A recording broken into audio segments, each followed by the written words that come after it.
Good evening, everyone, and welcome to Meet Melbourne Graduate. Tonight's topic is 2021 entry to the Doctor of Veterinary Medicine. I'm Jonty. I'm from the Future Students team here in the Faculty of Veterinary and Agricultural Sciences. Joining me tonight on the panel is Dr. Natalie Courtman, the Program Director of our Doctor of Veterinary Medicine program, and Emma Cosgriff, our Academic Programs Coordinator and Admissions Specialist for the Doctor of Veterinary Medicine. They'll be telling you a bit about what's involved in studying the DVM and applying for the DVM and what you need to get in and all of those important things. Before we get started, I would just like to acknowledge that the University of Melbourne conducts its business on the traditional lands of the people of the Kulin Nations, and we would like to acknowledge their elders past, present and emerging. And with that said, I think we can probably get into it. I'll hand over to Natalie to tell you all about what's involved in studying a Doctor of Veterinary Medicine. Thanks, Jonty. Welcome, everyone. Oops, now my computer's freezing. Hold on, sorry.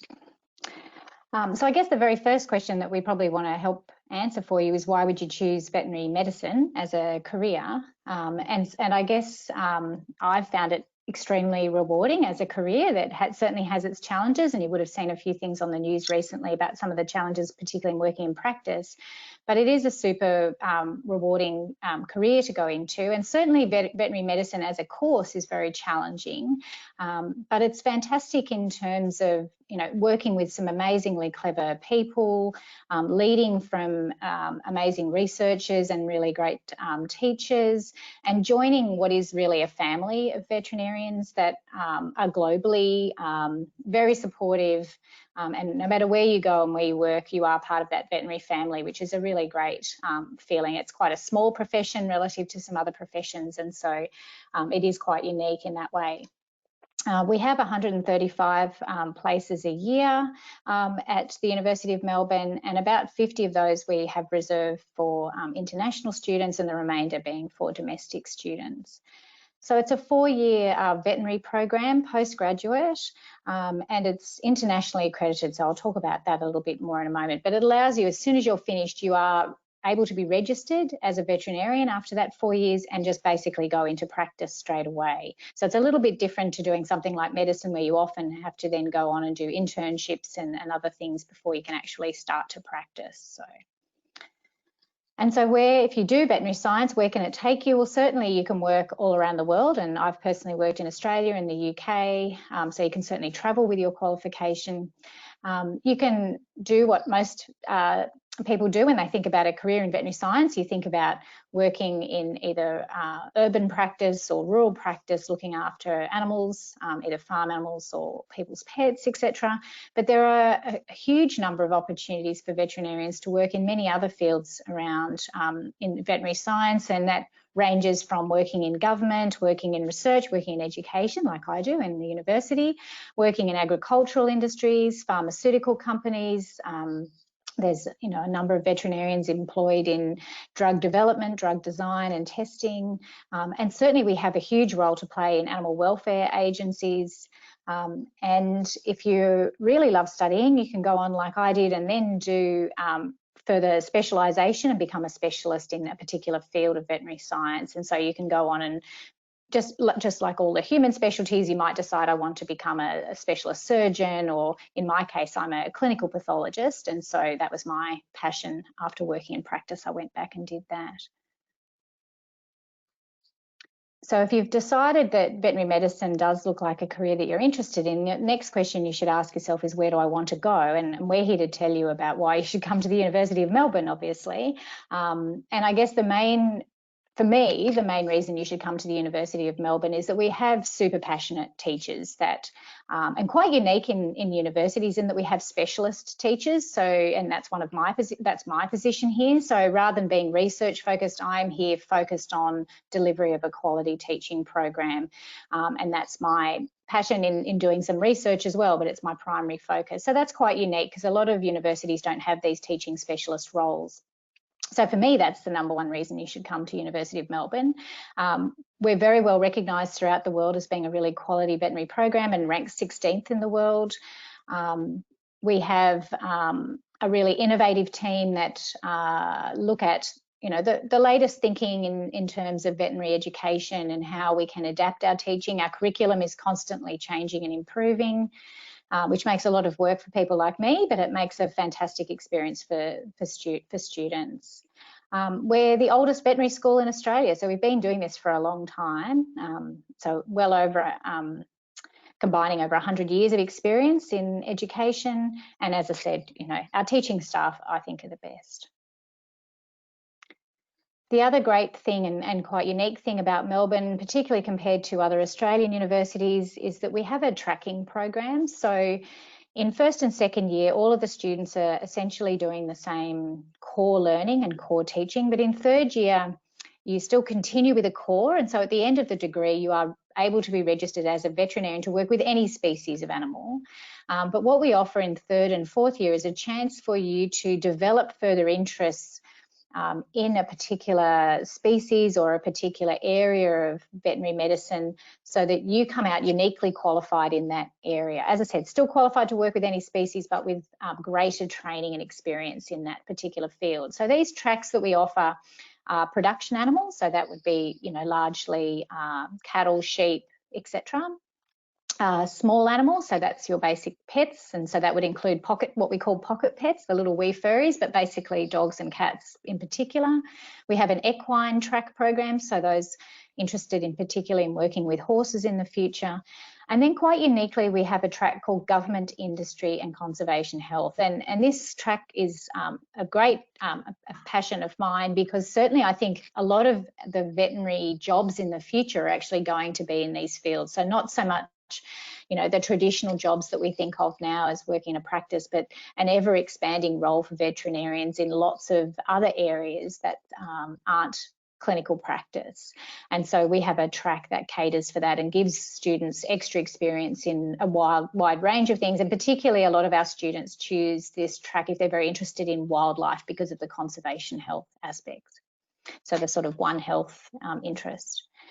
We're very hands-on. We have prac classes pretty much from day one and throughout the course, and a really supportive, active set of social activities and student clubs. As I said, you join a veterinary family as you go through as a student, and then you continue as a veterinary family once you've graduated. And unlike a lot of courses, every student is studying the same subject at the same time in a year level, and so you get a real cohort experience. In some ways, it's kind of like that sort of high school experience again, where you kind of go through with a peer group from the start to the finish. So very unique in a university context for that. And we have our own residence college out at Werribee for the third and fourth years. That's optional, you don't have to stay there, but that helps students to really form strong bonds when they're staying there together as well. I mentioned accreditation before, and that's really important because it means the degree through the University of Melbourne is recognised in a lot of other countries, so that once you've done their licensing qualification requirements, you can go and work in that country without having to go back and do a degree again in those countries. So our qualification is recognised in Australia, New Zealand, Singapore, Hong Kong, United States, Canada and the UK. And there are some licensing exams to do, particularly for the US, but you can actually undertake those in the fourth year of the program. So you basically finish and you can start working in the US or Australia, UK, etc. So I've talked about why you might want to do it and why you might want to pick Melbourne. I'll just very briefly take you through the structure of our course. So it's a 4-year program. First year and second year are where you learn your fundamentals. So first year, we learn about animal production systems, you learn safe animal handling. So we'll train you how to work with sheep, cattle, horses, dogs, cats are our main species. And then you'll learn later on how to work with pigs, chickens, etc.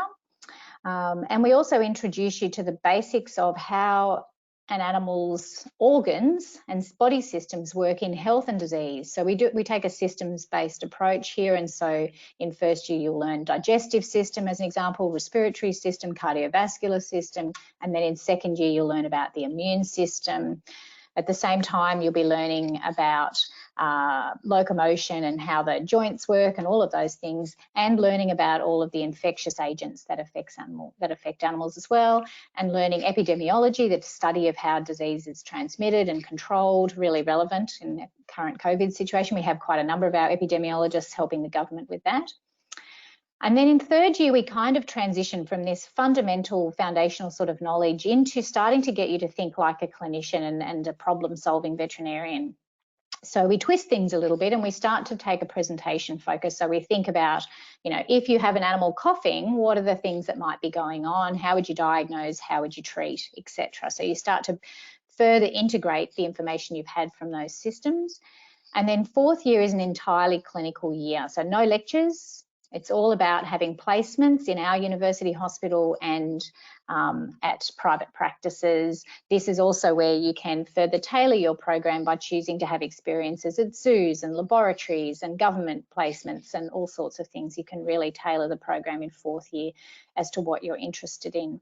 And I might just add that if you choose a particular track in third year, then you kind of change your mind, like you might have chosen horses, and then as you go on you think, oh, actually I think I'm more interested now in production animals. You can just change your emphasis in fourth year so that you come out with more emphasis on production animals in that year. So it doesn't lock you in.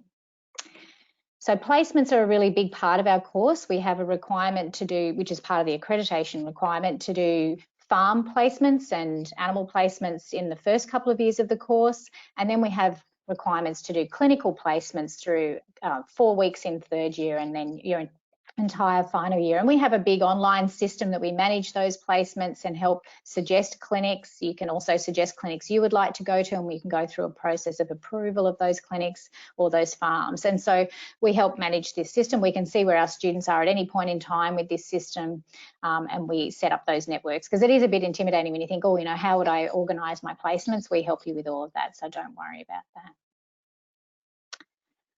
The other beautiful thing about Melbourne is that the University of Melbourne has invested a huge amount of money in creating some really state-of-the-art facilities for us in the last year or two. And so we have beautiful facilities for teaching and in our hospital. And so here in the photos, we've got one of our teaching laboratories where our students learn to do various techniques that they would do in a clinical environment. We have our animal yards and where we do our handling. We have a beautiful hospital, and then this is our emergency medicine critical care part of the hospital here. So there we have a little kitty in its incubator for support, and we have a beautiful surgery teaching suite with all state-of-the-art equipment in there, including ventilators, etc., and screens so that students can and teachers can see what students are doing. Within our hospital, we have quite a number of different specialty areas. So we have a general practice, we have an emergency medicine practice, so that's open 24/7. And then we have quite a number of different specialists that either are full-time in our clinic or come in and consult in our clinic across all of these disciplines. So pretty much anything you can think about, you might have heard about as a specialty in human medicine, there is an equivalent in veterinary medicine. So we also have a beautiful brand new teaching building in Parkville as well, and that also has beautiful teaching facilities to learn anatomy and dissections, etc., as well as having a really great state-of-the-art collaborative learning space where students work in teams to problem solve and work their way through clinical problems. So I'm going to hand to Emma now, because she's going to talk to you about how you get in if we've convinced you that this is what you want to do. Thanks, Natalie. Yes, yep. I'm here. So yes, as Natalie explained, I'm just going to give you all a bit of a general overview of how selection into the Doctor of Veterinary Medicine works, and also about the different entry pathways that we have into the Doctor of Veterinary Medicine. So on the slide that you can see here, there's an illustration of two of the entry points that we have into the Doctor of Veterinary Medicine. The one on the bottom there is what we call the graduate entry or the standard entry into the Doctor of Veterinary Medicine, and that's for somebody who has completed their undergraduate science-based degree, and then they're looking to move into the Doctor of Veterinary Medicine at postgraduate level. So they would complete, say, the 3-year undergraduate degree or a 4-year undergraduate degree, and then move onto the 4-year Doctor of Veterinary Medicine. The second pathway that we have is a special sort of entry pathway that we have for undergraduate students from the University of Melbourne. And what that is where a Bachelor of Science student at the University of Melbourne actually applies to move into the Doctor of Veterinary Medicine at the end of their 2nd year of the Bachelor of Science. So selection is undertaken at that point. And the student then completes in their 3rd year of the Bachelor of Science what is the equivalent to the 1st year of the Doctor of Veterinary Medicine. So that obviously means that the student ends up completing both their undergraduate and their graduate degree in 6 years rather than the standard 7. Next slide. Next slide, please. So just a little bit about undergraduate entry or the accelerated pathway entry that I was just talking about. So it's generally for students that are in the Bachelor of Science at the University of Melbourne. It can also be for students that are in the Bachelor of Biomedicine if they've completed all of the prerequisite subjects and the requirements as detailed on this slide. What would happen in that case is that the student would after being selected, transfer into the Bachelor of Science. And so they would also need to be conscious of the fact that if they were to go down that route, they would be graduating with a Bachelor of Science at the end, not the Bachelor of Biomedicine that they started with.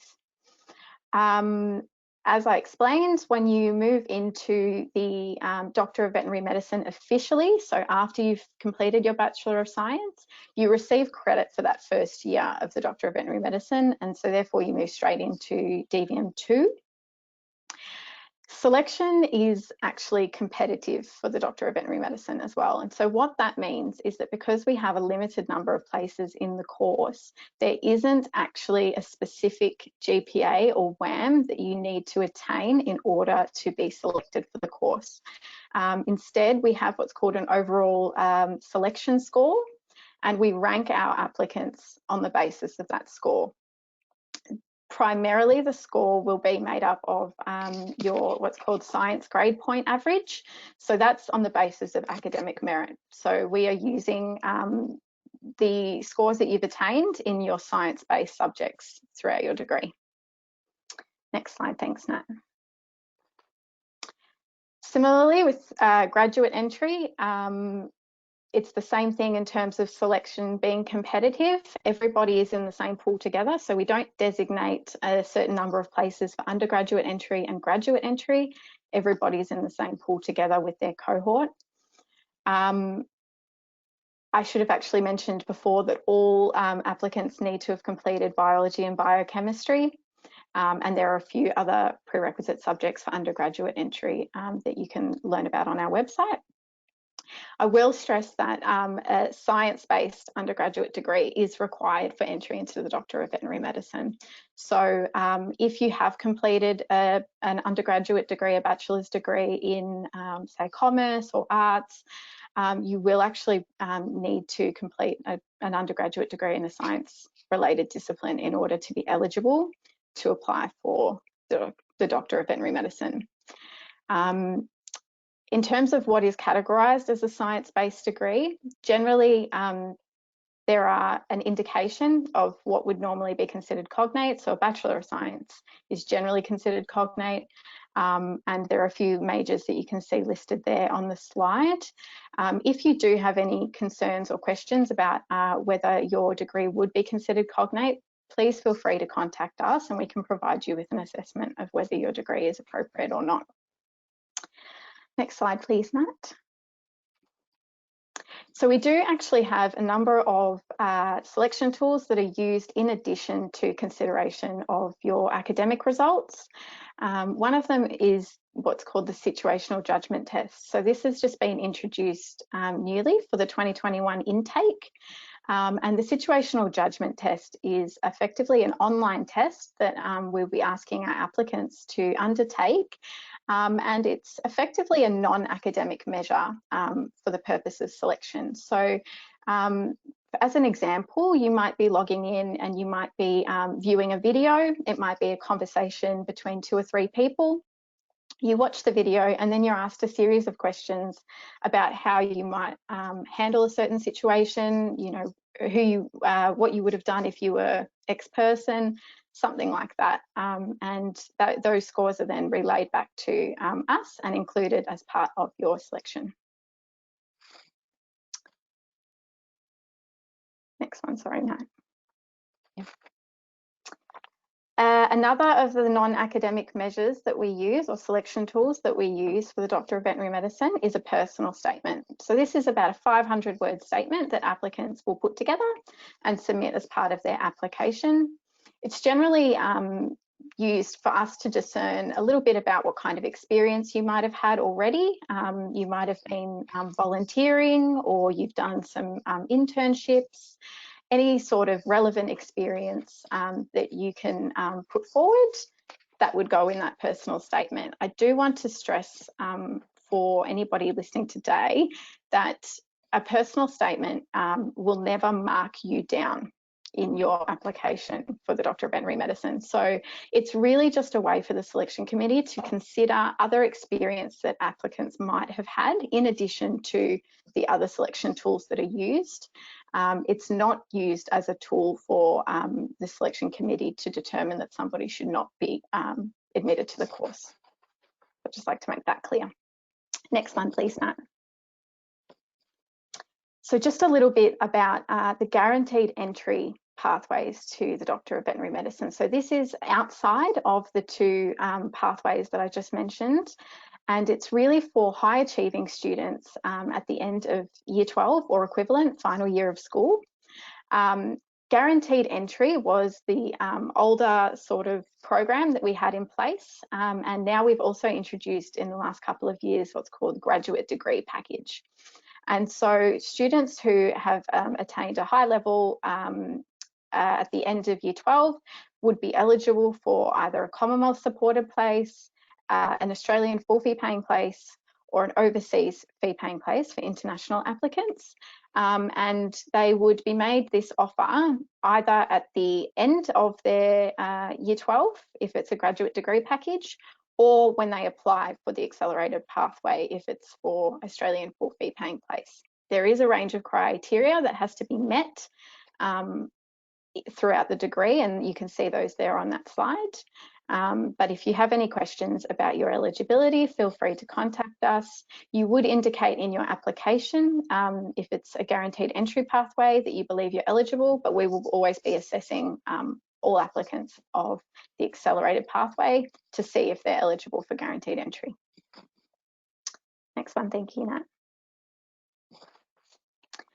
And just a little bit about our application dates for the 2021 intake. So these haven't been officially finalised at this stage. So we do encourage you to keep checking our website for when we have the final dates approved. But as a general indication based on previous years, domestic graduate entry will open in approximately mid-October.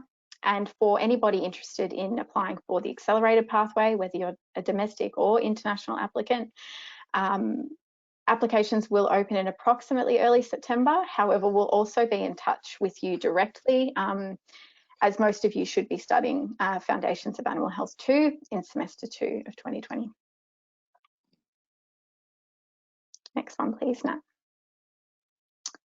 And for international applicants, so international applicants looking to enter the Doctor of Veterinary Medicine as graduates in 2021, we actually accept offers on applications on a rolling basis. So applications are actually open right now. And we have what's called an offer round system for international graduate entry. So depending on when you've applied, you'll actually receive an outcome from us about your application at one of the following rounds. And those dates, those corresponding dates are just there for you. Okay, I think that's it. Great, thanks, Emma. So I'll hand to Jonty now because we've got our Q&A session. Great, thanks very much, Natalie and Emma. And what an amazing getting through all that material in 25 minutes. So I think that gives us a bit of extra time for questions. I might just check. I think there were a couple that came through beforehand that were progressing. But yeah, actually, if perhaps Natalie, if you wanted to start with those couple that yeah, sure. Sure, Jonty. So I guess one of the questions that we had prior to starting this was there was a question about workload and contact hours in the course. In my mind, doing the DVM, it's a full-time job. It's not like a lot of undergraduate degrees where you might manage to do just, 2.5 days of contact time, and then the rest is self-directed, and it gives you a lot of time for work. Our contact hours are somewhere between 20 and 35 hours a week. So it's very heavy in terms of contact hours. And so there is certainly opportunities there to work evening jobs and work weekend jobs, but you pretty much have something on most days. We do have some break days and what we call free days where you don't have anything, but they're not every week. So it is a commitment to a full-time study program if you start the DVM. And in my mind, I guess it gets you ready for the full-time work that you'll be in as a DVM. It's a busy job as a veterinarian, regardless of which field of veterinary medicine you end up following. So it is a big commitment in terms of that. Another question that we had prior was accommodation options. So when you get your letter of offer, there'll be information there about accommodations options at the campuses, but you're certainly not obliged to live on campus. So a lot of our students live off campus, either at home or in shared accommodation with other students or with their families or whatever. And all of those options are open to. We have accommodation at the Parkville campus, which is where you primarily do first and second year. And then we have an accommodation called Kendall Hall for third and fourth year out at Werribee. So there are opportunities to live on campus at both sites. Did you want me to keep going with some other questions there, Jonty? There were, yeah, maybe there were one or two others that sounded like they'd be quite relevant to most people that you had there before. Yeah. So Emma, do you want to say something about the Graduate Access Melbourne? Yeah, sure. So just as a part of the selection process, there is actually also an equity scheme that the university has in place for domestic applicants of our courses. And so that is really for the selection committee to consider any circumstances that an applicant might have faced throughout their studies that might have impacted on their ability to perform as well academically as they would have liked. There are a range of categories under which somebody can apply for Graduate Access Melbourne, and you don't only have to apply for one. If you are eligible, or if more than one is relevant to you, then feel free to do that. That's just a part of the application process for the Doctor of Veterinary Medicine. A few of the categories as an example, there are people who face socioeconomic disadvantage, potentially have a chronic health condition, maybe you've come from a rural or isolated background, or maybe you hold a refugee or humanitarian visa. So that's just an example of some of the categories as part of the Graduate Access Melbourne scheme. Thanks, Emma. Thank you. Were there any others, Natalie, you had there? Or yeah, I guess one thing that people are always interested in is salaries for veterinarians, and so they're not great. We all do it for love, not for the money. There is a perception in the community that vets earn a lot of money because we charge a lot of money for veterinary bills for animals, but that's primarily because there's no Medicare type supplement for any of the health system for animals. So it is an expensive thing to treat animals. The starting salary for a new graduate is around 55,000 Australian dollars, and I guess, once you're more experienced, then you can expect to earn, up to about $120,000 annually as a salary if you're an employee in a practice, particularly if you start to move into sort of management areas. And obviously, if you end up running and owning your own practice, then you might earn more money than that. But I think it's good to be aware that compared to other professions, it's not very well paid, despite the perception in the community. So talk to any veterinarian and they'll reinforce that message for you. So yeah, it's a lifetime of love and learning rather than wealth. And the only other question that I had from questions was there was a bit of concern about the personal statement and people having an opportunity to get in a lot of animal handling experience that they could talk about in their personal statement, given the COVID pandemic has made things very challenging this year. And we'll be certainly mindful of that when we're looking at those personal statements. And as Emma said, we don't use them to exclude anyone. It's really about giving people who have a lot of experience or have demonstrated some pretty exceptional work in, they might have done some research or whatever that opportunity might have been, to give them a chance to demonstrate that's beyond, you know, just looking at their marks. So don't be worried about the fact that if you haven't been able to do a lot of animal related activities since the COVID pandemic, because we're certainly understanding of that. Great, thanks for that, Natalie. I actually have another one here, following on from Emma's presentation earlier, about personal statements, and this person asks, Emma, you've mentioned that the personal statement, they say, did not contribute to our selection score. I'm not sure if that's quite what was said there, but they've just said, I was previously told that it was marked out of 4 and whatever grade we received would be added on to our science GPA. Is this still the case? Yes, so that is still the case. The personal statement does contribute to your overall selection score, so I'm sorry if I wasn't clear about that. It is used in your overall selection score in addition to the other tools that I mentioned, but I was really just wanting to make sure that everybody was clear that if you haven't got that level of experience, it's not a problem. You're not going to be marked down. Your overall selection score is not going to be marked down as a result of not having experience. Great, and just to clarify, is that going, the bonus points only towards the 75%, which is the science GPA, or is it still added on top at the end after the for it's domestic? After this, yes, so it's after the science grade point average, and we have all the different categories that make up that overall selection score.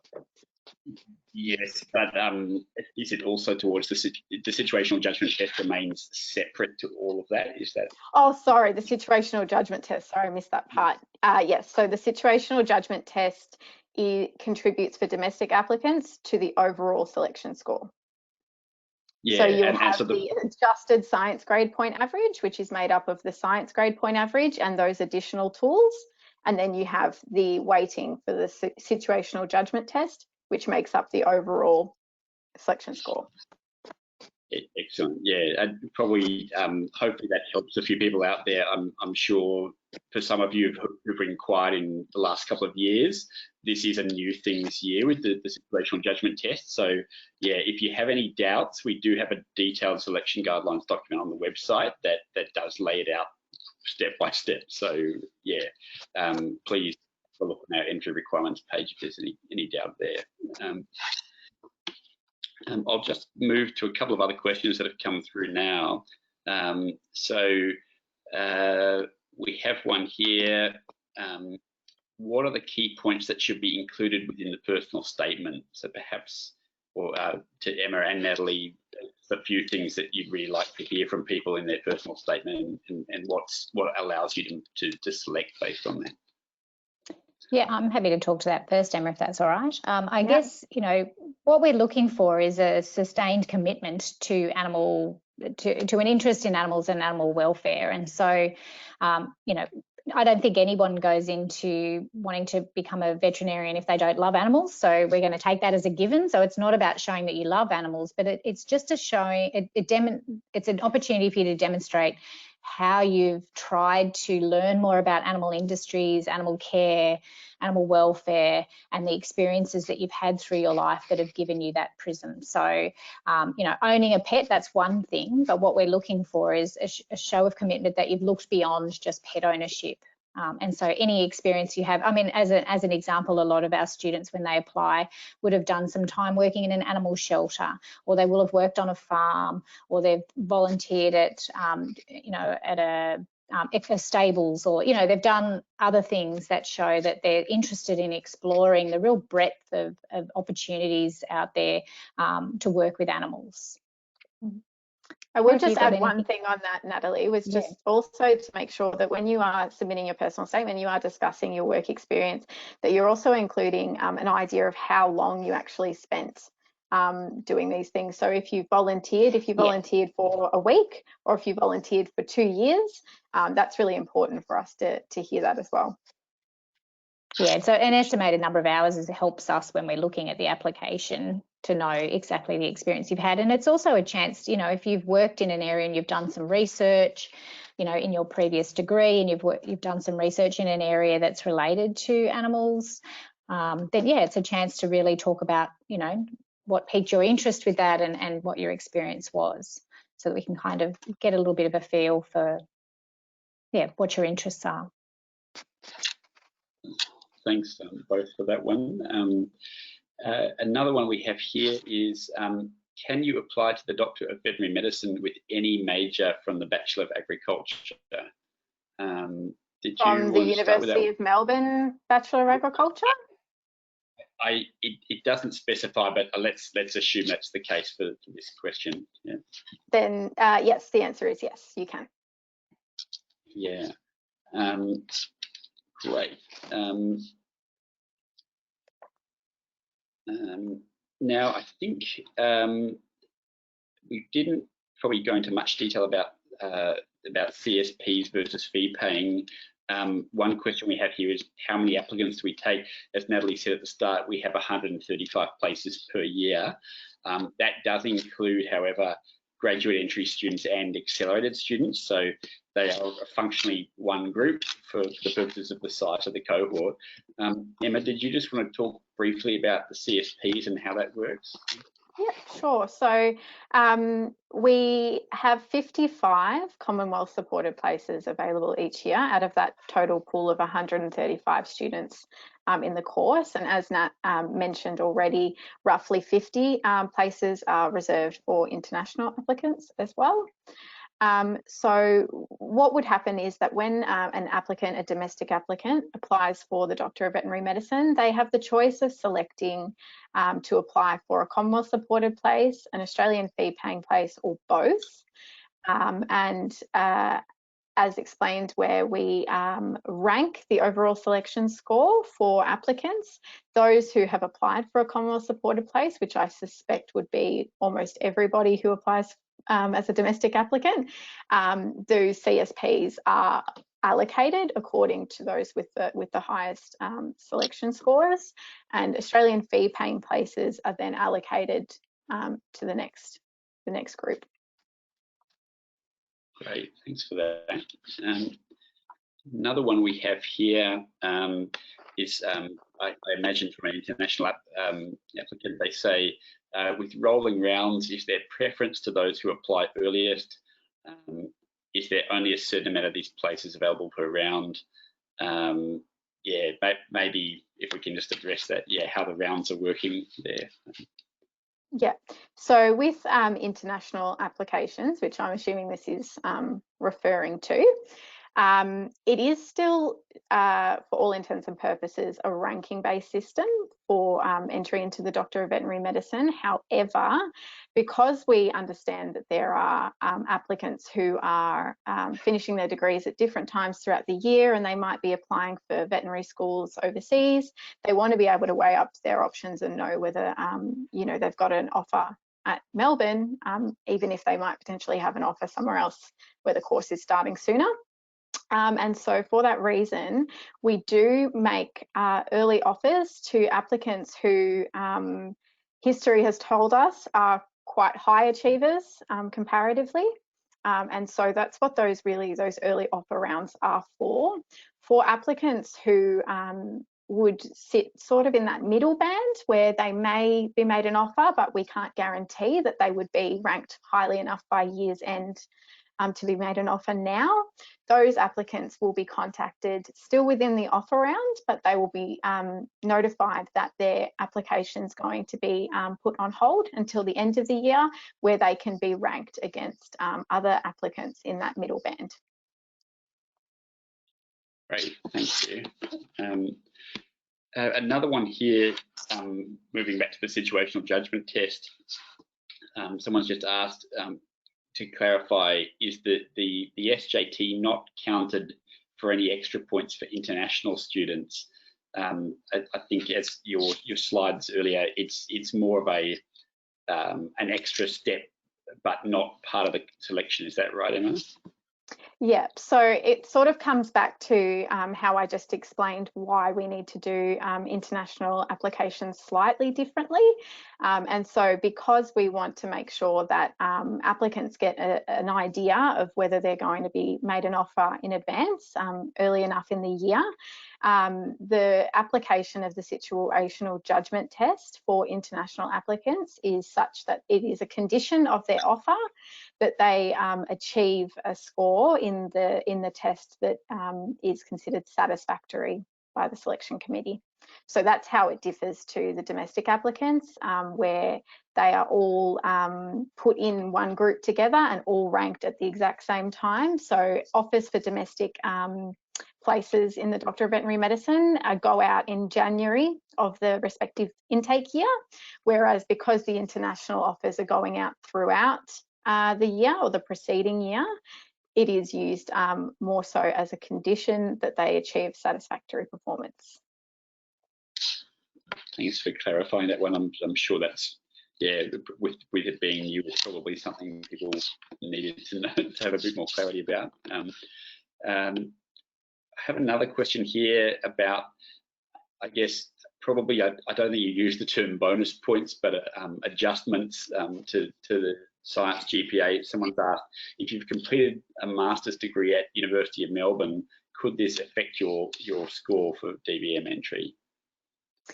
So if it's a master's degree in a science-related discipline, a relevant discipline to the Doctor of Veterinary Medicine, then we do apply bonus points. So your actual level of academic achievement in any degree that you have done beyond a bachelor's degree is not considered as part of your science grade point average for the Doctor of Veterinary Medicine. However, completion of further study in a related discipline does award bonus points towards that overall selection score. Great. Another one here, which I think is probably on the minds of a few people, are there any changes for the entry requirements due to COVID-19? It says some unis will still put in the WAM even if it is less than before. So perhaps if we can just talk through the special arrangements that have been put in place for that. Yeah, I'm actually glad this one got brought up because I did have it on my to-do list and I had forgotten, so thank you. So yes, I think we all know it's been very complex, the way that every institution has decided to deal with the current situation and how marks and WAMs will be calculated and what will appear on transcripts. Because the Doctor of Veterinary Medicine is a competitive course, we did have to very seriously consider how we were going to deal with this situation specifically for selection into the Doctor of Veterinary Medicine, really just to make sure that everybody's being treated fairly, everybody's being assessed consistently or as consistently as possible, to really make the selection process as equitable as we can. As a result, what we have had approved, and it is available on our website if you want a little bit more detail, but at this stage, the advice is that applicants for the Doctor of Veterinary Medicine who have studied over the first half-year period of 2020, and I say that because not everybody studies in semester one, it might be fall or spring or first trimester. The first half-year period of 2020, applicants will have the option of asking the selection committee to either include or exclude all of their results for that semester.